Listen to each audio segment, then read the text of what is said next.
एकदा एक छोटा ससा जंगलात राहत होता. त्याला खूप भूक लागली होती. इकडे तिकडे फिरताना त्याला एक शिंप्याची टोपली दिसली. टोपलीत रंगीबेरंगी कापडाचे छोटे तुकडे होते. सशाला ते खूप आवडले. त्याने त्यातला एक हिरवा तुकडा उचलला आणि घळू लागला. शिंप्याने हे पाहिले. त्याला वाटले, अरे, माझा कापड ससा खातो. आता मी काय शिवू? शिंपी सशाजवळ गेला आणि म्हणाला, सशा भाऊ, ते माझे कापड आहे, ते खाऊ नकोस. सशाने मान वर केली आणि निरागसपणे शिंप्याकडे पाहिले. शिंप्याला त्याची दया आली.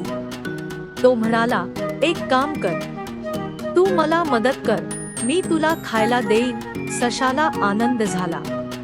शिंप्याने त्याला काही भाज्या आणि फळे दिली. सशाने पोटभर खाल्ले. तेव्हापासून ससा रोज शिंप्याजवळ यायचा. ससा त्याला कापड आणायला मदत करायचा आणि शिंपी त्याला गोष्टी ऐकवायचा. त्यांची मैत्री खूप घट्ट झाली.